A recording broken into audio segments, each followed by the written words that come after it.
나오는데 오늘 본문에서 이스라엘 백성들을 한 곳으로 모이라고 그래요. 모이면서 참으로 어떠한 일이 일어났는지 오늘 본문 사무엘상을 통해서 말씀을 함께 나누도록 하겠습니다. 이스라엘 백성들이 모인 곳이 어디냐 하면 미스바라는 곳으로 모이라고 해요. 미스바라는 곳은 처음 들어보시죠. 저를 따라 한번 합니다. 미스바.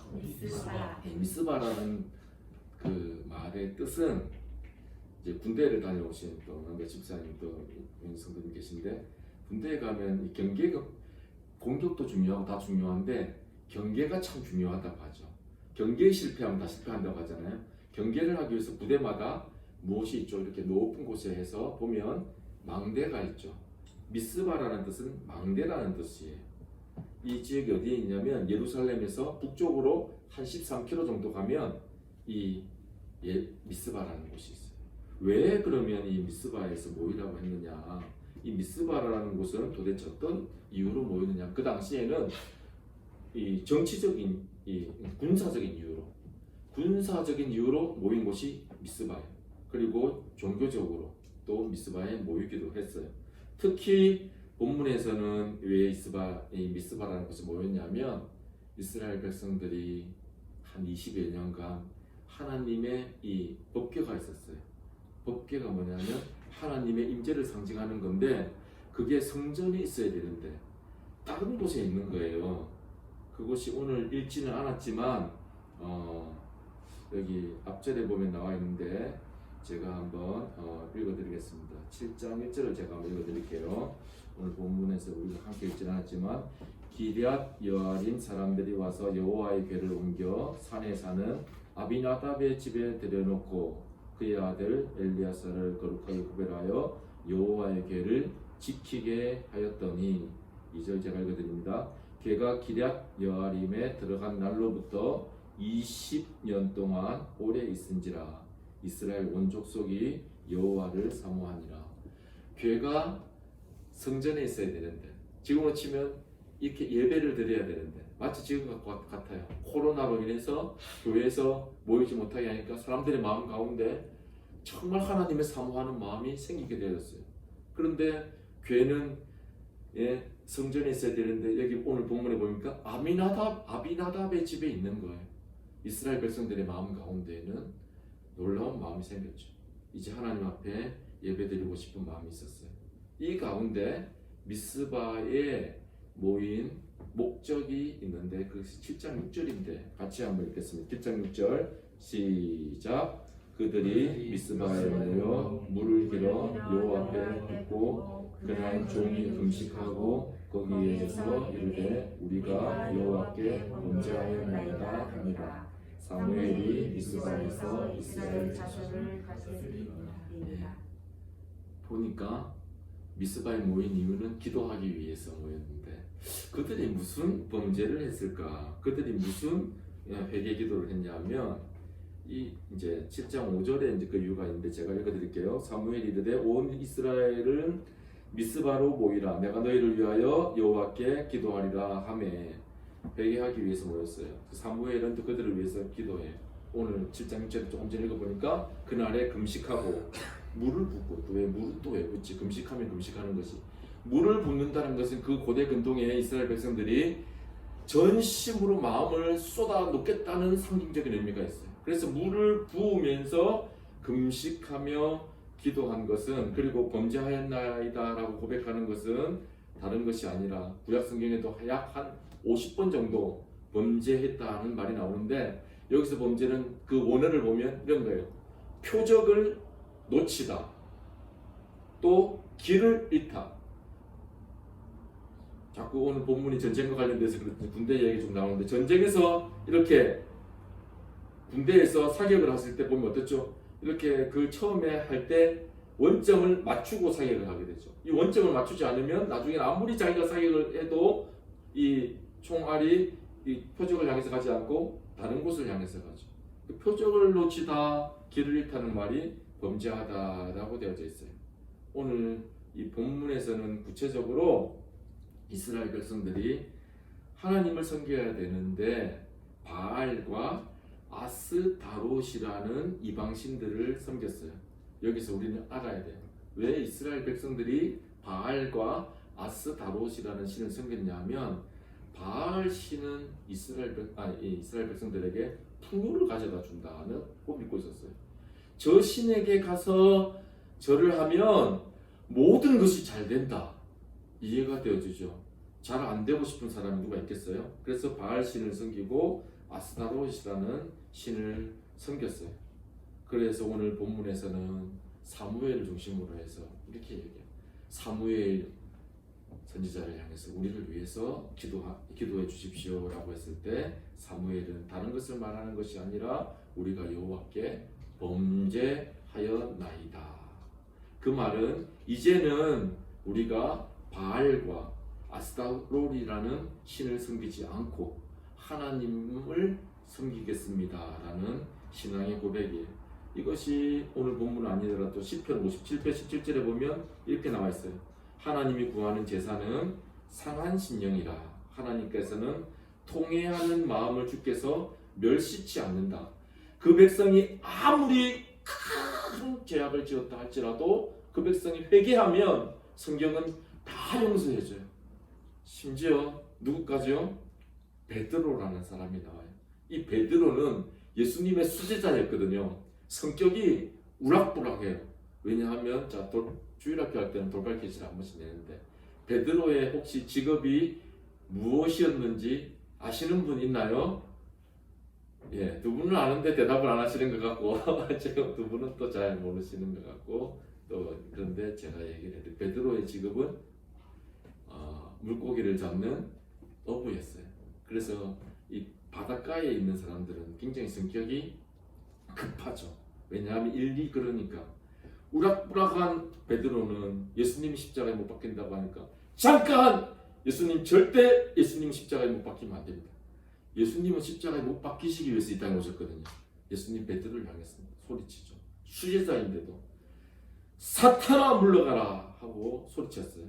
왜? 예수님의 사역을 방해하는 것이기 때문에.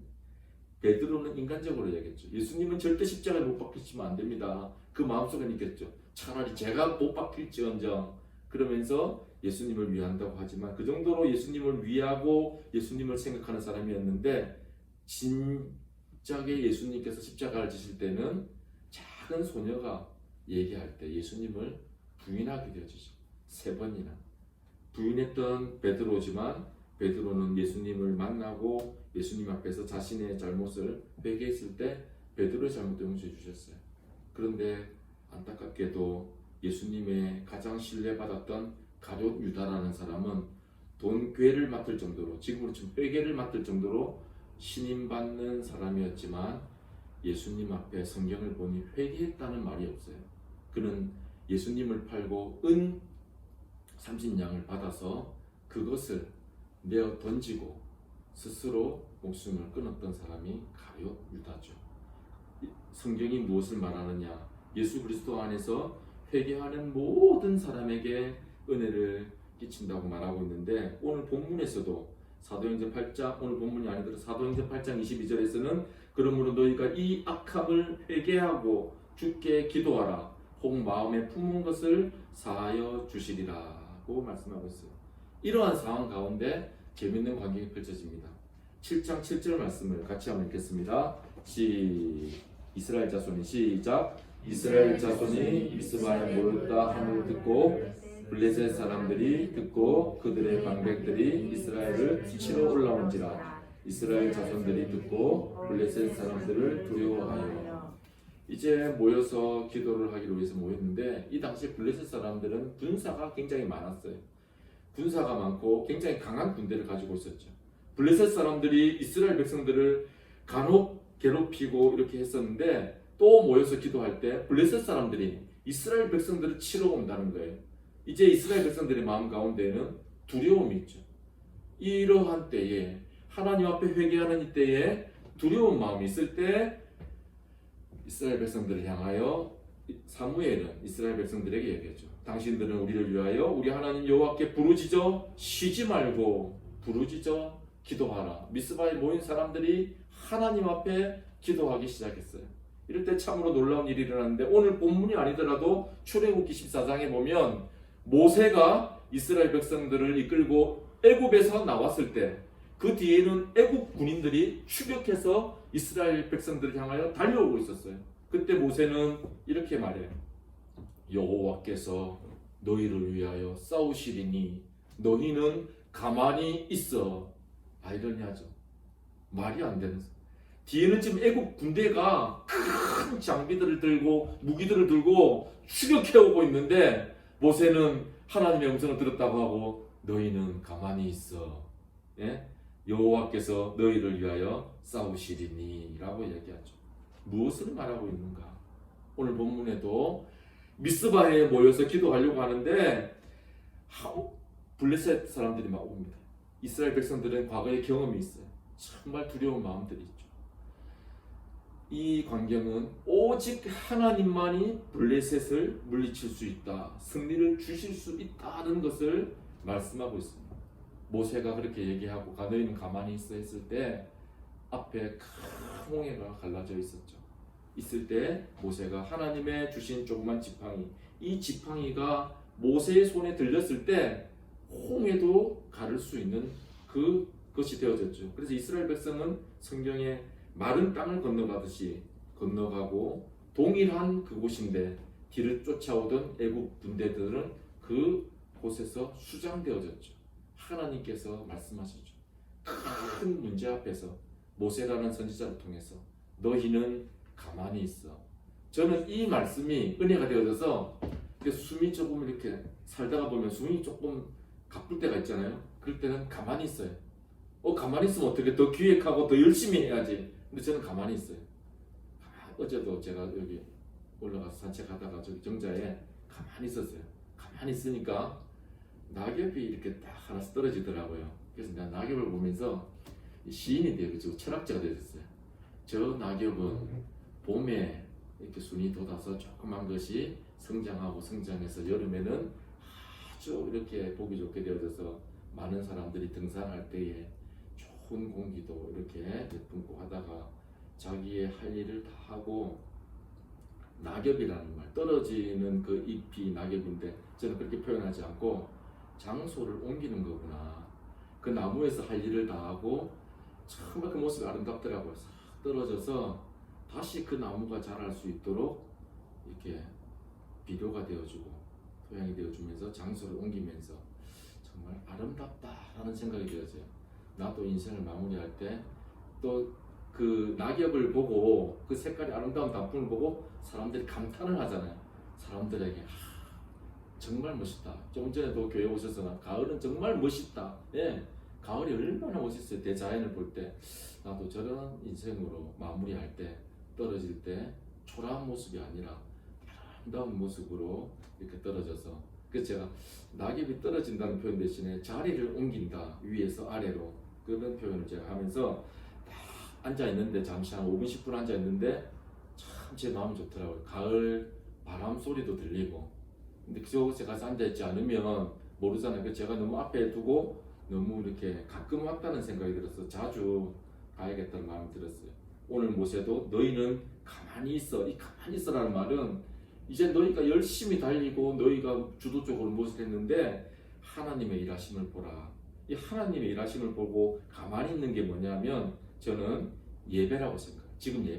지금 예배 드리는 게 우리의 시선을 하나님께로 고정하면서 우리는 가만히 있는 거예요. 자, 우리는 일주일간 이렇게 살았는데 이제 가만히 있으면서 하나님의 일하심을 보게 되어지는 것이 7장 9절 말씀입니다. 같이 7장 9절 말씀을 같이 한번 읽겠습니다. 시작. 사무엘이 젖먹는 어린 양 하나를 가져다가 온전한 번제를 여호와께 드리고 이스라엘을 위하여 여호와께 부르짖음에 여호와께서 응답하셨더라. 저를 따라 한번 합니다. 여호와께서 응답하셨더라. 여호와께서 응답하셨더라. 예배를 드립니다. 사무엘이 어린 양 하나를 가져다가 그 당시에는 하나님 앞에 제사를 드릴 때 항상 제물이 있어야 하거든요. 어린 양을 가져다가 하나님 앞에 번제를 태워서 하나님 앞에 예배를 드릴 때에 지금과 같이 예배를 드릴 때에 하나님께서 그 예배에 응답해 주셨더라. 여기 보니까 온전한 예배를, 이 온전한이라는 말은 원어로 칼릴이라고 하는데 하나님 앞에서 완전한 예배를 드렸다는 거예요. 이 어린 양은 흠이 없어야 돼. 상처가 없어야 돼. 상처가 없는 어린 양을 하나님 앞에 드릴 때에, 불태워서 하나님 앞에 드릴 때에 그 응답의 표현이 있어요. 하나님께서 응답을 받으실 때에 표징을 나타내는데 7장 10절은 제가 한번 읽어드릴게요. 눈으로 따라와 주세요. 사무엘이 번제를 드릴 때에 블레셋 사람이 이스라엘과 싸우려고 가까이 오매 그날에 여호와께서 블레셋 사람에게 큰 우레를 발하여 그들을 어지럽게 하시니 그들이 이스라엘 앞에 패한지라. 참 무섭죠. 이스라엘 백성은 예배를 드리고 있어요.